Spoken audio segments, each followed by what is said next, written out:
You don't need a new diet. You don't need to wait for the next program. You just need this. Genuine underlying behavior change. And freeing yourself from the shackles of internal resistance and limiting belief that hold you back from having massive success with health, with your weight, with your fitness, with nutrition, etc., etc. This is the ginormous elephant in the room that nobody, I'm speaking hyperbolically, virtually nobody in the weight loss, diet, quote-unquote space, especially online, will even talk about. And I could be conspiratorial and say, well, they don't want to give you this silver bullet. They want to sell you on some other magic pill because they want you to buy their programs. But actually, in truth, I think some of it is that, undoubtedly. In truth, I think we're just lost on the internet in strategy and diets and tactics and tax and here's the meal plan to help you get lean and carbohydrates versus fat debate and, oh, is it calories in, calories out, or is it about hormones and insulin sensitivity? We are lost in the tactics. And that's not to devalue the tactics. I speak a lot about my whole slim and sustain philosophy and why I've come to the conclusions that I have about what to do, what I think is best nutritionally for me, so on and so forth, and my exercise strategy I've been speaking more and more about lately, and people are very interested in. Tactics and strategy matter, but the reality, as far as I see it, my understanding from working with over almost now 600, that is ridiculous by the way, 600 men and women in the last 6 years on Slim and Sustain is, you can have the best game plan in the world on paper. You can have the best diet for you as far as that looks and feels on paper. The best game plan for burning fat from your workouts. But if your compliance and your consistency is through the floor because you struggle with emotional eating, because of limiting beliefs, because you're really weak, admittedly, to speak bluntly, under peer pressure, and when someone challenges you and says, well, what about the protein thing? You don't need to do this vegan thing. That's just a fad. Oh, come on, have some pizza with us. You used to be so fun. It's so boring. Why do you think you're different now? When someone gives you the first bit of peer pressure, you're like, okay, go on then, I'll have that pizza. And before you know it, you're 2,000 calories deep in the binge on pizza and Ben & Jerry's. Having a bit of deja vu there, funny story.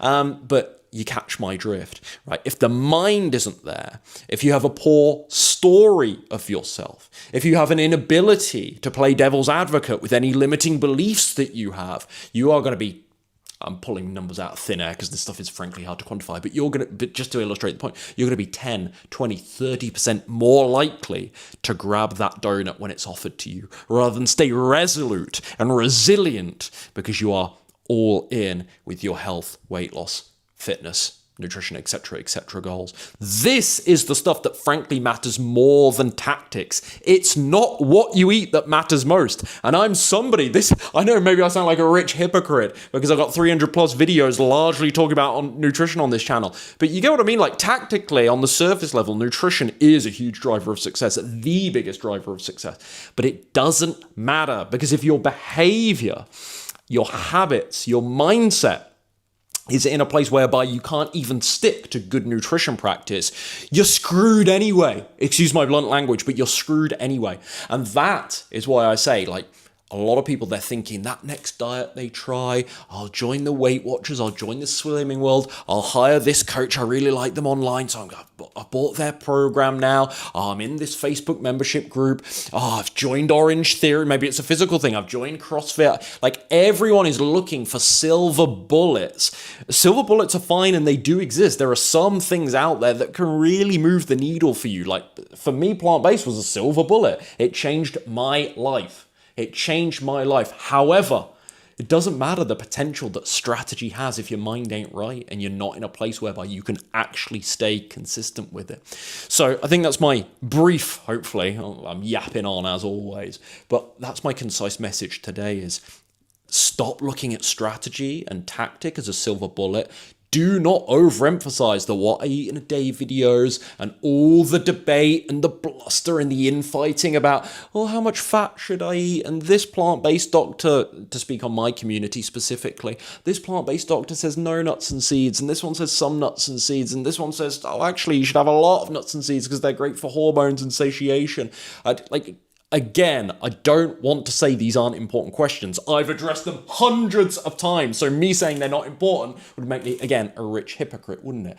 But if you place more priority on those tactical nutrition or exercise by extension questions than you do just staying consistent, plugging the leaks, fixing the things that actually take you off track, being a bit tougher with yourself when you're being a little softy in the moment, like, oh, it's so hard, and oh, I miss cookies right now. Get over it. Like, you're either committed and bought into this vision or not. Somebody wrote to me the other day, like, oh, I really resonated with that line you said in a video. What was it? Oh, yeah, you don't deserve another cookie or a piece of cake. You've had those 1,000 times in your life. What you deserve, what you should feel like you deserve and feel entitled to, rather, is a slim and fit body. You're really going to go a bit soft on yourself and eat, 500 calories a cake and ruin a whole day where the rest of the day actually you've made some sound food choices just for that little bit of cake because you felt weak in a moment, or because you succumbed to the idea that, oh, maybe it's not going to work for me anyway because of menopause, age, so-and-so made a comment, or maybe you should do like the reasons that I've heard as a coach, you can imagine over the years, for why people quit their healthy eating practices would blow your mind. The most trivial nothingness. Anyway, I'm yapping on as I vowed not to do here. You catch my drift. This has to be right, guys. The best diet in the world ain't going to save you if this isn't right. Stop looking at tactic and strategy as your silver bullet. The only thing that's really going to drive change is inside of you. And you need to plug the leaks right now. Do that self-audit that nobody does. Nobody self-analyzes like this. Me included at times. I forget to do this. Nobody looks at themselves because we're all busy and distracted. No wonder, and stressed by other things and other responsibilities. So this is not a criticism of my fellow man. But nobody sits there and goes, all right, what am I doing wrong? What's not working for me? What is working for me? And nobody does this kind of ruthless I was going to say self-criticism, it's not, but it's not even ruthless, just even some introspection and self-analysis on what they're doing wrong.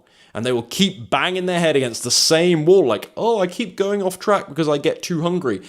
Stop being in such an aggressive calorie deficit then. The fix is so simple. Just add 300 calories. You'll still lose weight. It'll just be slower, but you're not going to have these crazy crashes and burns. Problem solved. Oh, maybe that's not the issue, but it's consistency with exercise. Okay, why can't you stay consistent with exercise? Because, to be honest, I hate the workouts. They're really boring. Okay, so what would you enjoy? What would you feel more agreeable? Let's do those because you'll be able to be more consistent with them. Like, these are really simple fixes, but nobody does it. And we know why nobody does it, because sometimes it's nice to have you get out of jail card and say, well, I tried, and save face and save your ego, rather than actually just committing and confronting the things that are stopping you from being wildly successful with the thing that you say in a motivated moment you want to be really successful with. But do you actually mean it? You don't need another diet. Stop waiting for the next program. Stop, oh, I'm going to join the Weight Watchers thing. None of this matters if this isn't the right place. And don't get me wrong, you don't get the mindset and you don't get the habits and the behavior change overnight, but through repetition, through consistency, and through honest discernment with yourself. This is what I'm doing right. This is what I'm doing wrong. This is what I could improve. You don't have to be perfect, but it's amazing when you actually try and confront the things holding you back. Not half-hearted, not 5 days on a diet, but you actually try and push through those quitting points. The change is rapid. You will look at yourself, I swear to you, you will look at yourself in as little as 8 to 10 weeks' time. 8 to 10 weeks where, by the way, you probably still haven't been perfect, you probably messed up once or twice. You will look at yourself and you will go, holy smokes, I look insane. I look insane. And you think about the subsequent behavior change that comes. That's just the physical outer shell. We know real growth and true transformation happens on the inside. I promise you, you will almost start to feel like a different person in as little as 2 to 3 months, but only when you actually stick with this process, stay honest, keep coming back even when you make mistakes, and being consistent. That repetition just builds and builds and builds. And that's how your behavior change. You get to the quitting point, you push through for once, instead of giving up, being a little softy and saying, oh, I'm the cookie craving, oh, I was so stressed that day. You only escape those bad behavior patterns by not doing them. That's what changes your underlying behavior. That through the fire is the transformation. People are always looking for the next program that will fix me. No, man. No, you need to go through the things that take you off track. That is your medicine. The fix is so simple. It's not a strategy thing. It's all mindset. Get this right, get your behavior right. Obviously, I'm speaking, again, hyperbolically here. I'm exaggerating the point wildly just to illustrate. Tactics, strategy for food and exercise, sleep, rest, recovery, hydration. All of these questions matter. You should still ask me these questions. You should still ask other folks that you trust and you see in a position of authority the answers to these questions too. But do not overemphasize them versus all the behavioral stuff. Stick with this. Speak to you in the next one.